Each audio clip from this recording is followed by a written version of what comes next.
చాలా మంది ఏం రాష్ట్ర అభివృద్ధి 5 నెలలు 5 పోని ఈ 5 నెలలు 40 సంవత్సరాల అనుభవం ఉన్న చంద్రబాబు నాయుడు గారు, పవన్ కళ్యాణ్ గారు, లోకేష్ గారు, పురంధరేశ్వర్ గారు, కేంద్రంలో ఉన్న నరేంద్ర మోడీ గారు ఈ 5 నెలల్లో ఒక్క అభివృద్ధి కార్యక్రమం చేశారా? ఒక్క శంకుస్థాపన చేశారా? చెప్పండి. ఎంతసేపు ఈ రాష్ట్రంలో ఒక్కటంటే ఒక కార్యక్రమం చేపట్టారా? పేదవాళ్ళకి సీట్ లేని అవసరమా? 7 ఎక్కుతారు అందులో. నాలాంటి మధ్యతరగతుల్లో సామాన్యులు సీట్ లేను ఎక్కుతారా? శ్రీశైలం పోతారు, 7 14 మంది పోతారా?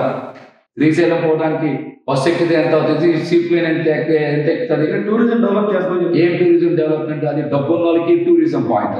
పేదవాడికి సామాన్యుడికి పనికొస్తుందా? మధ్యతరగతి కుటుంబాలకి ఎవరికైనా పనికొస్తుందా? మీరు కంపేర్ చేసుకోండి ఒకసారి. ఆ రేట్లు ప్రచురించమనండి. గతంలో విజయవాడలో హెలిప్యాడ్ కూడా పెట్టారు. ఆ కంపెనీ 5 నెలలకి ఎత్తేసాడు, 3 నెలలకి ఎత్తేసాడు. ఈ సీట్ లైన్ కూడా ఎత్తేస్తారు 6 నెలలు ఆగితే. మరి చంద్రబాబు నాయుడు గారి ఇంటికి సీట్ లైన్కి మధ్యలో భవానీ ఐలాండ్ ఉంది కదా, దాన్ని బాగు చేస్తే సామాన్య మధ్య తరగతి వాళ్ళందరూ ఒక 50 రూపాయలు టికెట్ కొనుక్కునే పోతారు కదా. దాన్ని ఎందుకు బాగు చేయరు మీరు? దాన్ని ఇంకా అంతర్జాతీయ ప్రమాణ స్థాయిలో ఆ ప్రమాణాలను ఎందుకు పెంపొందించరు? సీట్ లైన్ ఎవరి కోసం? పేదవాడు ఎక్కడం కోసమా?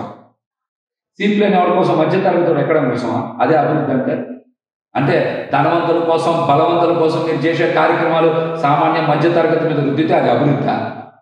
అభివృద్ధి అంటే నిజమైన నిర్వచనం తెలుసుకోవాలి. అభివృద్ధి అంటే జీవన ప్రమాణాలు పెరగడాన్ని అభివృద్ధి అంటారు.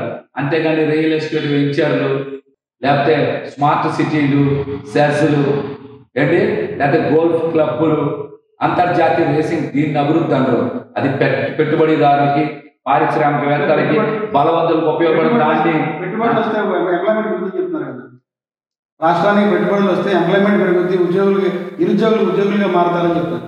ఇప్పుడే చెప్పా, అభివృద్ధి అంటే పెట్టుబడులు రావాలా, అందరు రావాలని కోరుకుంటాం. ఈ పెట్టుబడుల ద్వారా వచ్చినటువంటి సంపాదన మన ఆంధ్రప్రదేశ్కి వాటా ఎంత? పెట్టుబడి పెట్టి విదేశాలకి, ఇతర ప్రాంతాలకు తరలించుకునే వాటా ఎంత? మీరు స్పష్టంగా చెప్పగలుగుతారా? చెప్పమనండి.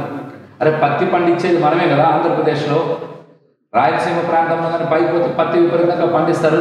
పత్తి పండించేది దాన్ని తీసుకెళ్ళి మీరు అహ్మదాబాద్, బొంబాయిలో తీసుకెళ్ళి మిల్లులకి ఇస్తే, అక్కడ గుజరాత్ మిల్లులకి ఇస్తే అక్కడి నుంచి తయారై ఎక్కడికి వస్తాయి? బట్టలన్నీ ఇక్కడికి వస్తాయి. మన దగ్గర కొనేటప్పుడేమో తక్కువ రేటుకి కొంటారు, అమ్మేటప్పుడేమో వాళ్ళు నిర్ణయించిన రేటు కొనాలి. కనీస పంటల మద్దతు ధర కన్నా ఒక చట్టం ఉందా? కొన్ని లక్షల మంది రైతులు నష్టపోతూ ఉంటే దాన్ని ఎవడో 2 పెట్టుబడిదారులు తీసుకొచ్చి డబ్బు మొత్తం, వాడి సంపద మొత్తం కొల్లబడుతూ ఉంటే దాన్ని అభివృద్ధి అంటారా?